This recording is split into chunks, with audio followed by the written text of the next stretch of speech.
a child with lots of love. Lots of love, lots of love, lots of love, lots of love.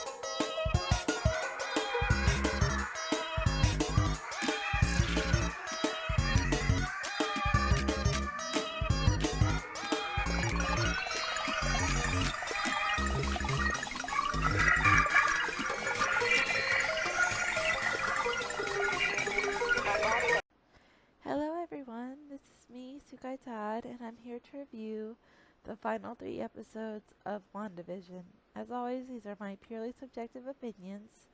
Take what you want, leave the rest, and if you think WandaVision is woke feminism, please leave now. Bye. Thanks for watching. Also, yes, I will be reviewing episodes 7, 8, and 9 all in this review. So, for those of you who are staying, please grab something to drink, sit down, get comfortable wherever you're watching this. Grab something to eat, you might need it.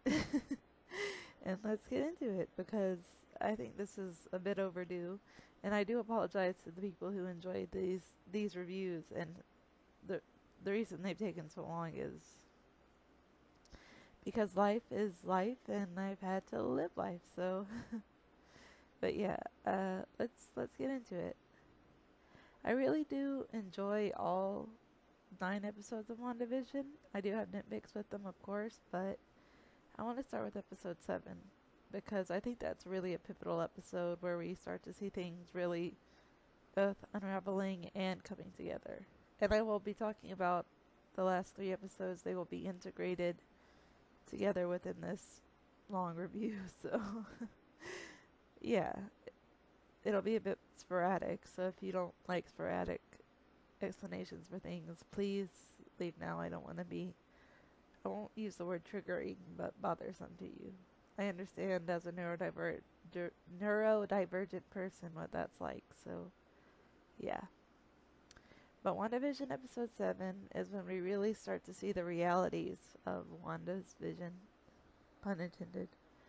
WandaVision episode 7, we still see the 2 stories existing simultaneously of Agent Hayward versus Dr. Darcy, Agent Wu, and Captain Rambeau, as well as the WandaVision TV show, quote unquote, and how Agnes has used Pietro, quotes around the name Pietro, to, break down Wanda's hex, which we realize it's a hex now. We're at that point.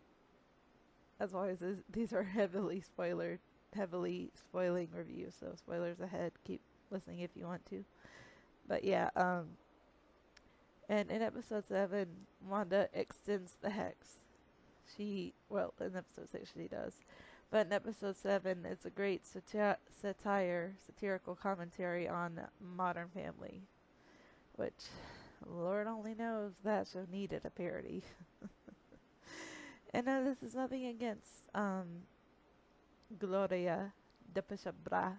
No, I actually love her, Sofia Vergara. Hopefully I said her last name right. Sorry if I didn't. But yeah, as much as I enjoy Sophia's work in Modern Family, I still think they kind of, let's just say the satire for that show was definitely needed.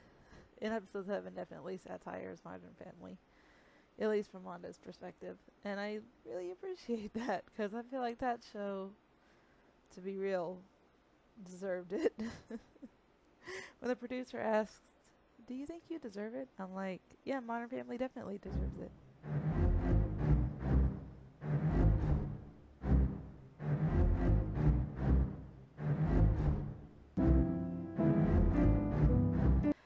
Okay, so now moving on to episode 8, because I basically summarized episode 7 for you. But I will get into it a little more later.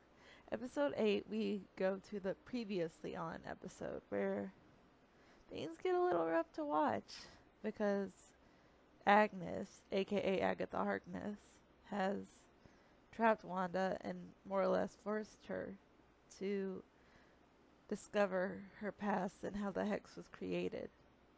We go through the different stages of Wanda's life and how traumatized she was due to both the Hydra situation as well as, when she was unfortunately indoctrinated into the whole Hydra situation, as well as the tragedies that she suffered through.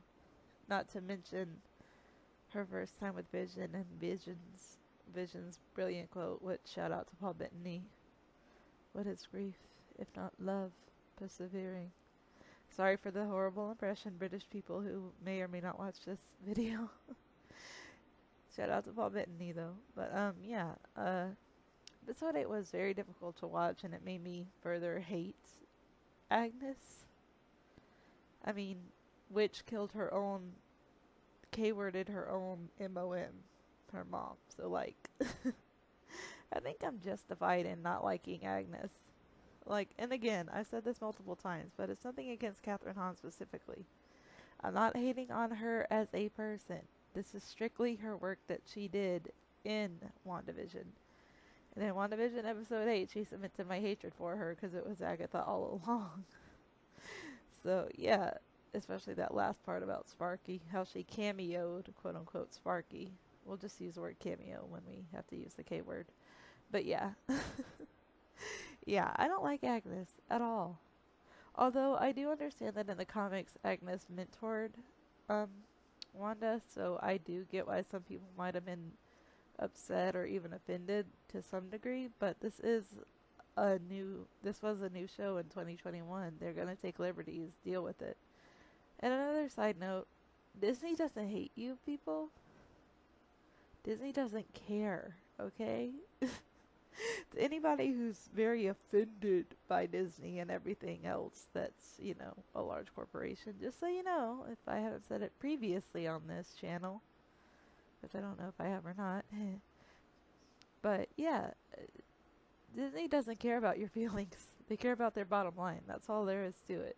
So yeah, just take that to heart, please.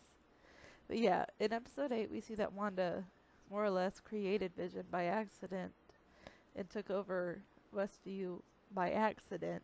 I want to emphasize that. Because the grief she felt over seeing Vision being torn to pieces and examined and everything else just got to her.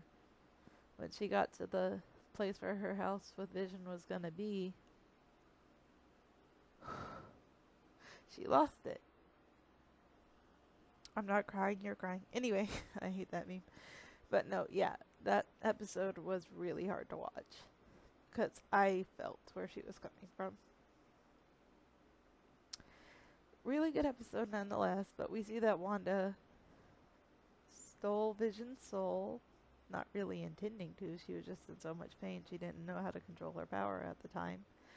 Hashtag Chaos Witch problems, but she stole Vision's soul, which by the way for the Christian viewers, it's entertainment. Please don't be offended.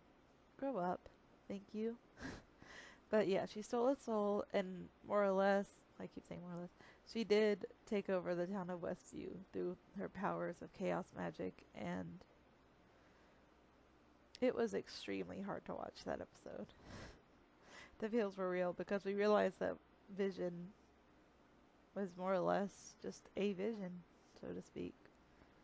Vision, the love of her life, who we'll mention a little bit in one of my other reviews. We'll get to him in a minute. Because there's more than one Vision in this WandaVision universe. Multiverse. That seems quite mad. But yeah, Vision. He's very sadly not the true Vision as we knew him. Which is very sad, but also fits the tragedy of the show. Because the core themes of WandaVision really are about grief and how hard it can be to deal with it.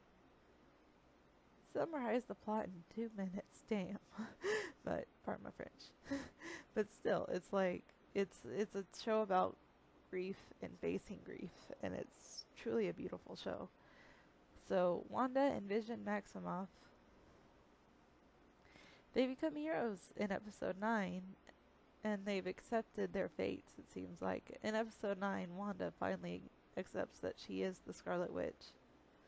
And episode 9, post-credit scene episode 8, we find out that Agent Hayward, Mr. Too Good to Be True, which facts he is, no offense to the actor who played him, by the way, great acting, top tier, along with Agnes. But yeah, he created the Vision, or as most people say, the Distinguish, because that's what Tony Stark called the Vision originally. He created the White Vision. I just say the White Vision because it's easier. But and one of my family members wants me to watch the entire MCU chronologically in order again, and it's like, I don't have enough years of my life to do this. Maybe someday, but that'll have to be in another lifetime. But yeah, I call him the White Vision, and we'll get into his part in the WandaVision episode 9 situation soon. But I think overall, WandaVision episode 8, including the post-credit scene where we find out Hayward's not-so-shocking master plan, which is again subverting a trope. Like, WandaVision subverts tropes a lot, as it should, because it's going through TV eras as a form of grief and healing and facing one's demons. So, metaphorically speaking, Christians. But yeah, it's really powerful, and I thoroughly enjoyed it. And yes, I was crying my eyes out through episode 8 and 9, especially when Wanda really became who she was meant to become in the final part of WandaVision. Or so it seemed, because we will have a post-credit scene we'll talk about for episode 9, and for those of you who have already seen it, you already know where I'm going. But yeah, let's get into the individual characters again.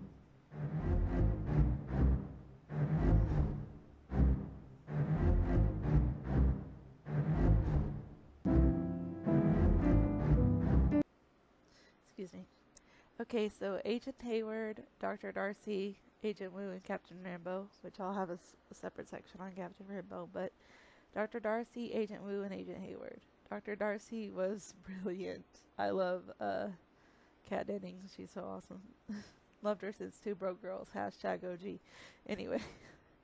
But yeah, OG fan. But anyway, my point is, I think Kat Dennings did a stunning job as Dr. Darcy, and having her return, she was so fun to watch, especially when she crashed into Agent Hayward's truck with an ice cream truck. Thanks to Wanda's expanding the hex, she got an ice cream truck to do it. Like, there's so much irony in all that. It more or less proves that Agent Wu is a clown, which I think was kind of an undertone that was hinted at, in my opinion. And Agent Wu was a boss. Like, again, he fit a trope, a certain type of trope, but he proved to be a very heroic side character. As he should have. And he kicked butt and took names without really kicking much butt. But he did kick some ASS in, was it episodes 5 or 6? Yeah, but he did. He kicked some butt here and there, but I think his main point as a character was to be a helping hand where needed with the other characters. Like Darcy is a helping hand as well, so yeah.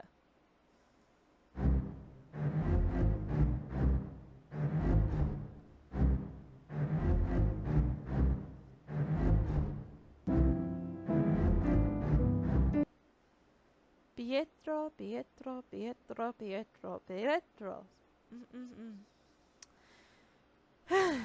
Okay, before I get into it, I'll tell you my tinfoil hat theory about Pietro, aka Ralph Boner, in this WandaVision verse. Okay, WandaVision multiverse, whatever. I do think because Evan Peters played Quicksilver in the X-Men films, and I kind of hope he has a cameo in the new Deadpool movie. That's another video for another day. But I kind of sort of leaning towards the fact that he is actually Pietro. It's just he got wound up with the wrong lady, the Mrs., aka Agnes, and he is Quicksilver. Like, they made that clear in the show. But in this universe of, I guess, the MCU version of Quicksilver, even though he's from the X-Men series. Anyway, a film series of films. I think he is still Quicksilver. I just think he got screwed up with the wrong lady. Yeah, I think he is Quicksilver. I think he just married the wrong woman. Let's put it that way. And again, no hate to any Agatha cosplayers or fans of Catherine Hahn. She was a great actor, and she did top tier acting, because I hated her character that much. And also for Pietro, aka Ralph.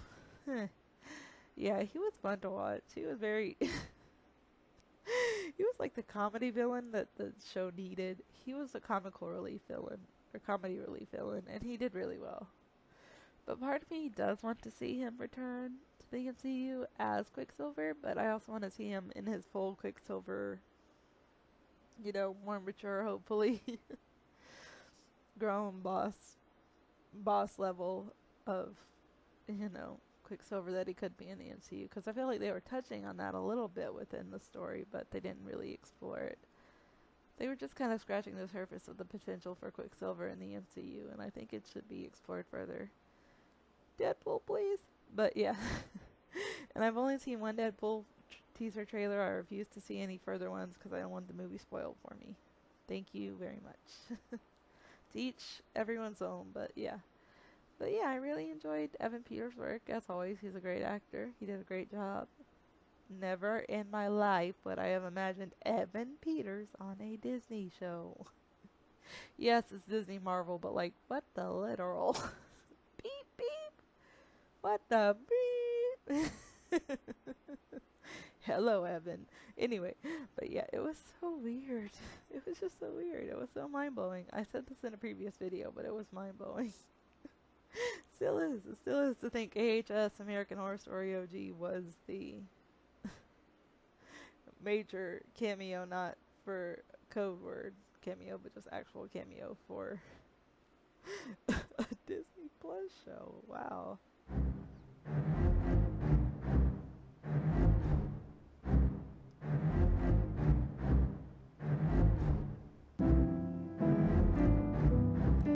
Okay, let's get into Agnes, shall we? Yeah, again, I've said this several times, but I think Catherine Hahn's acting was top tier goddess level. She slayed it. She slayed it brilliantly. She almost killed Billy and Tommy. She almost cameoed Billy and Tommy, so I have an issue with her. But not to mention how she cameoed, quote unquote, Sparky. And I don't like Agnes. I really don't. She's the nosy neighbor. And she got what she deserved in the end, to be honest. I think she deserved to be trapped in Westview. Again, not hating on Catherine Hahn or Agnes cosplayers. Disclaimer, disclaimer, disclaimer. But, call me Wanda. I don't like her. Call me 2021 Wanda. I just don't. I don't like her at all. And I think killing a dog is cameoing a dog. Yes, I know it's a TV show, but even the implications of cameoing, quote unquote, a dog is just despicable. And laughing maniacally about it, like, ew. And before anyone says it, yes, I've reviewed Coretta 2021. For your information, it's a retelling Walsh review. You'll understand, darling. Anyway, back to my point. Agnes kind of got what she deserved at the end. But to be honest, I feel like, well, it could be argued that Wanda went just as cruel within Multiverse of Madness, which I can see that argument for sure. I do think that Agnes really had it coming. Witch had it coming, in my opinion.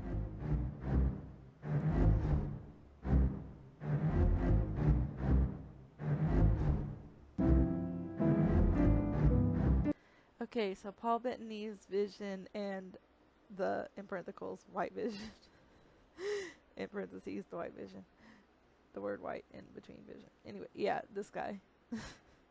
I really think that Paul Bettany did a brilliant job with both versions of Vision that he was. Both Visions. And the scene in the library where, of course it's a library, that is so...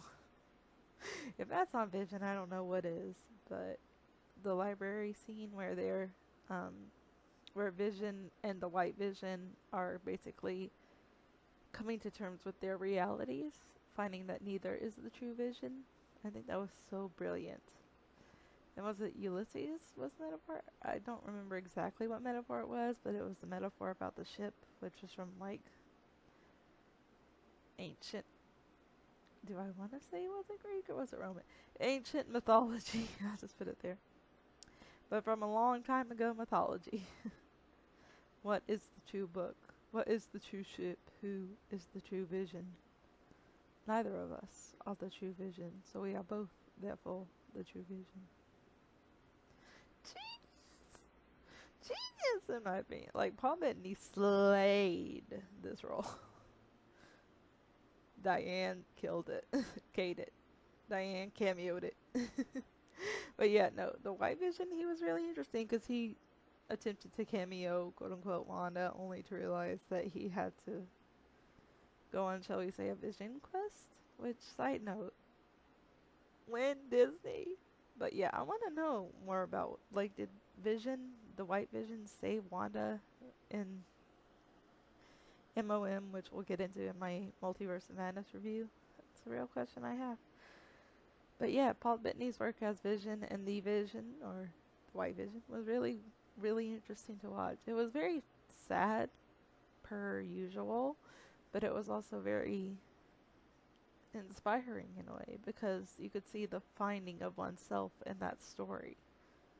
His art kind of came full circle in a certain way, which it did, because at the end, he and Wanda finally said goodbye. But we still don't know where the White Vision is. Like, what happened to him? I know that it's implied that with the Hex gone, he was probably gone. Excuse me. We're recording this rather late in the day. But yeah, I wonder, what happened to the White Vision? The Vision. I want to know, because Paul Bettany's work is brilliant, and I'd love to see him return as well. In my opinion. But yeah, those are my thoughts on the White Vision. Yes, I'm calling him the White Vision. It's much easier to distinguish. You MCU people will understand, I hope. If you know, you know, you know. If you know, then you know. If you know what I mean. In my opinion. Anyway, point is, my major thoughts with White Vision, the White Vision, the White Vision is that he represents Vision's own grief and loss of Wanda, as well as loss of himself within the WandaVision universe. So, yeah. And when Agnes pitted them against each other, it kind of annoyed me, but I'll admit I liked the whole semi-funny joke of Agnes being like, your ex and your baby daddy in the same room? Ooh. I'm like, girl. Uncalled for, but yes, kind of funny. Like Agnes's entire character arc. Anyway, but yeah.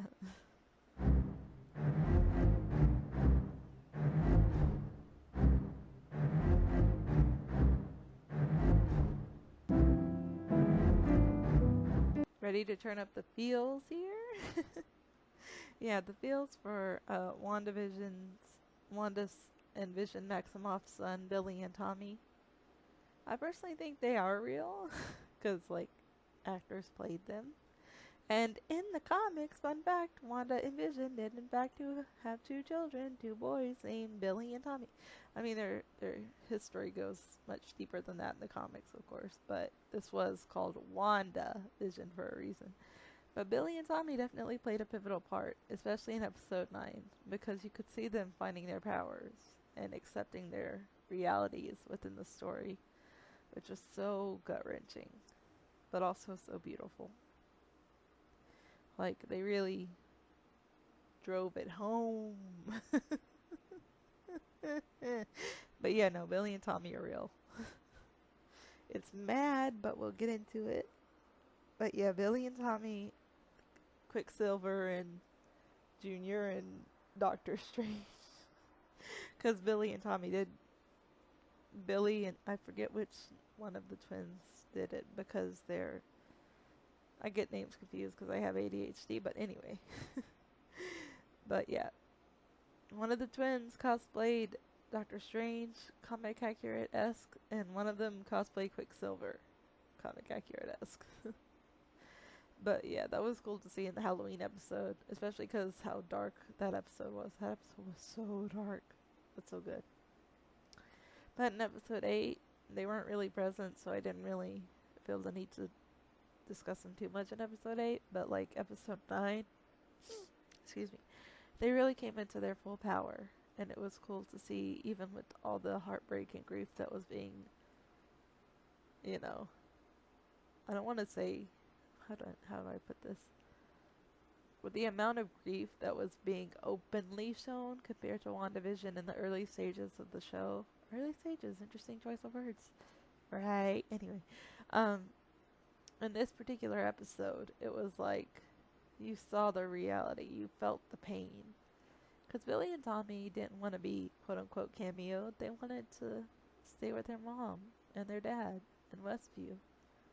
They didn't want to say goodbye, but they did with such maturity, and I think that takes a lot of bravery, especially for their characters being, what, 10? 10 or 11, like late late teens, early tweens. Like, God, the feels, though. But anyway, I do think Billy and Tommy both did great jobs, and shout out to the actors who played Billy and Tommy. They were both great. And I am sincerely praying, since they debuted with, as far as I know, they debuted within a Disney show, that they are being protected by whomever their parental figures and are being protected from the vicious, despicable nature of Hollywood. Because if they are 10 or under, which I imagine they're a little older than that now, given the time that I'm reviewing this, which is 2024. But side note, I just hope that somebody's protecting the actors who played Billy and Tommy. Because no child should be exposed to Hollywood, even if they want to. So I pray to the Lord that I believe in heaven that God keep Billy and Tommy safe. Anyway, yeah. But yeah, Billy and Tommy, their actors did a great job. I am cried my eyes out at the ending. But I also had some laughs throughout the show with them, especially when the video game was acting crazy, when Wanda was having a bit of a witchy breakdown. I don't know if I can use the word mental or not, because YouTube. Anyway, don't hate me, YouTube guys. But yeah, when I saw it was Wanda having a, let's call it, witchy breakdown, chaos magic breakdown. It was like, yeah. And Billy and Tommy were clearly picking up on it too in episode 8, so that was kind of funny. I mean, yeah, they were in episode, or not episode 8, episode 7. It was episode 8, yeah. It was episode 7. Yeah, episode 7, they did a great job picking up on the fact that their mom wasn't exactly as chill as she seemed. Wanda done been losing it. But that's okay. The reality of WandaVision was starting to unfold for her, and that's important. So, yeah. Please, Lord, let the actors who played Billy and Tommy be protected from all the egregious disgustingness of Hollywood. Disgustingness, new word. Anyway. Somebody comment below and let me know if the word disgustingness is a new word. I think it is. If not, okay. Comment nicely. But yeah, I think Billy and Tommy did a great job. I think they really did. So let's get into our next character, shall we?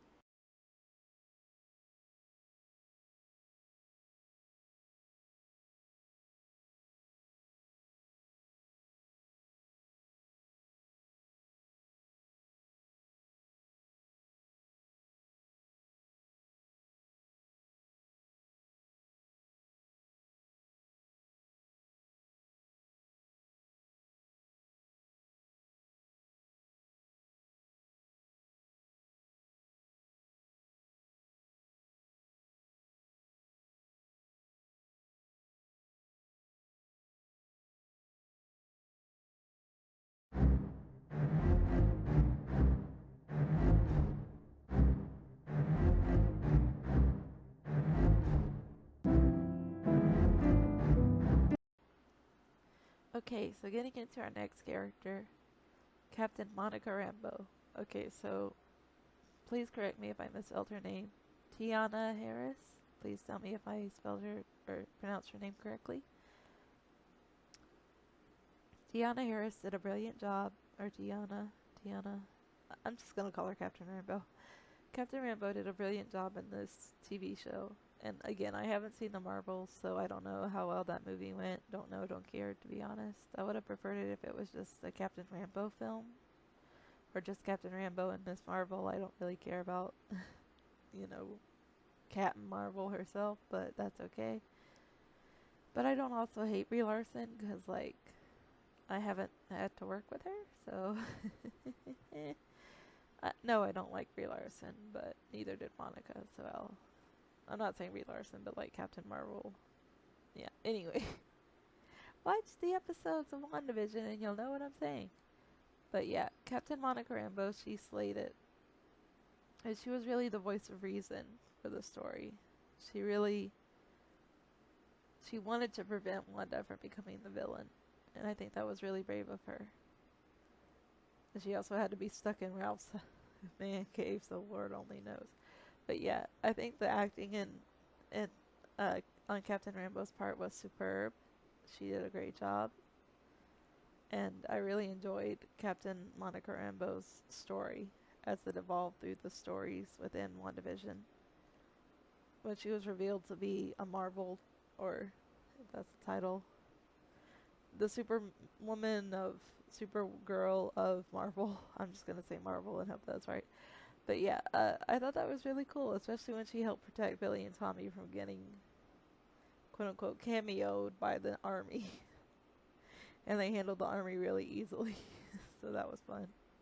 And it was cute seeing Monica saying, nice job or whatever to Billy and Tommy, and them complimenting her. It was just a sweet moment. And it was very much needed in the story of WandaVision episode 9 particularly. That episode needed all the comic relief it could get. Because it was so deep. Especially in episode 8 where it was episode 7. Episode 7 where Monica tried to reason with Wanda and say, if I had the power to rewrite it, I would, but I can't, and I'm okay with living my truth. Like, her speech to Wanda was so powerful. And so deeply relatable. But it was really enjoyable to see her come into her own in this story. And now it's not woke feminism to see an empowered African American woman or black character become fully developed and to grow into an even better character. That's called character development. Anybody who's offended by Monica, please Google Creative Writing 101 and look up the term character development. CHARACTER.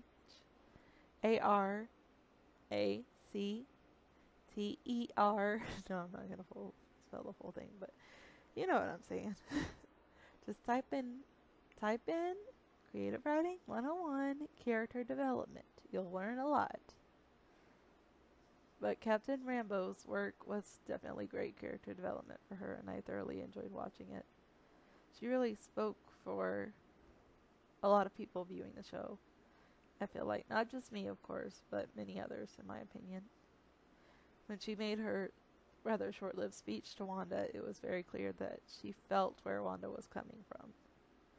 She was engulfed in grief herself, and that made it even more relatable and feelsy. Like, we cranked up the feels over 20,000 in this case. But anyway, it was really brilliant to watch, and Captain Rambeau is still one of my favorite WandaVision characters, and one of my favorite MCU characters, as controversial as that may or may not be.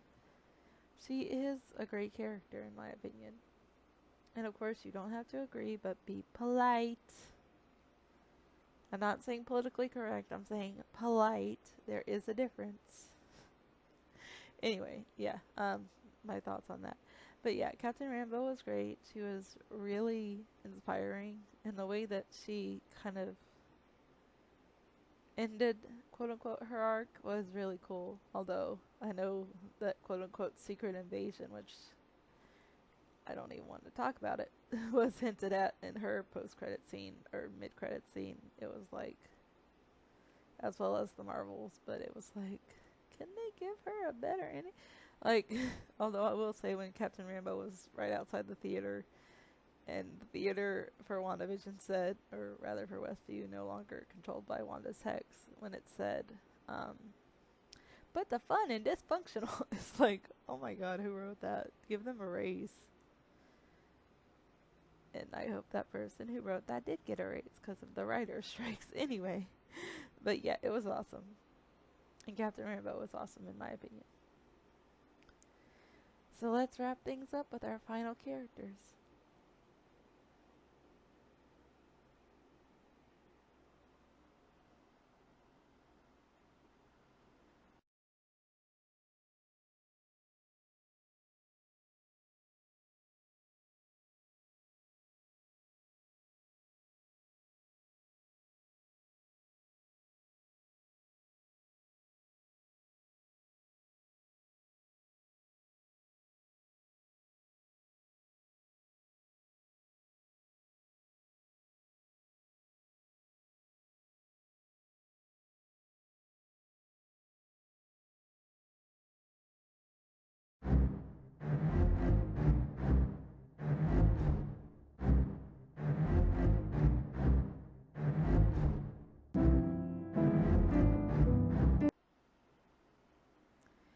we're finishing things off with Wanda Maximoff, the Scarlet Witch.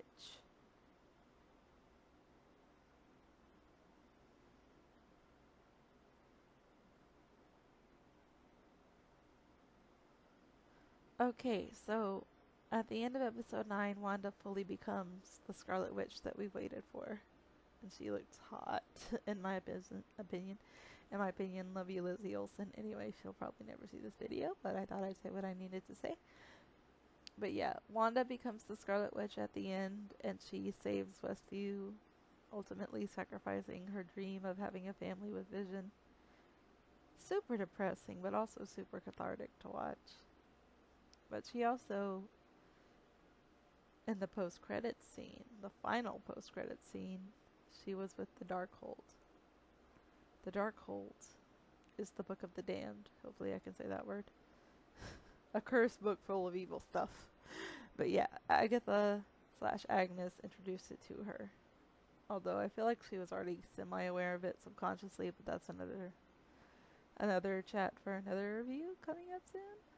But yeah, Wanda fully became the Scarlet Witch, and in the post-credit scene, she learned that she still wanted to be with her children, Billy and Tommy. And to be honest, well, I won't get into it here because that's for another review. I don't agree with her methods in Multiverse of Madness at all, especially when it came to America Chavez. But we'll get into her later in another review. But yeah, I get where she's coming from. Not necessarily in the same way, but yeah. Anyway, these are always my thoughts. What are your thoughts on WandaVision? Did you love the show? Were you in the middle with it? Was it meh? Was it brilliant at times but not as brilliant? Like, what are your thoughts? Please comment below, play nice, and thank you for watching. As always, stay safe and have a great whatever day you see this. Probably the day after April 1st, cuz. Anyway, thank you for watching, bye!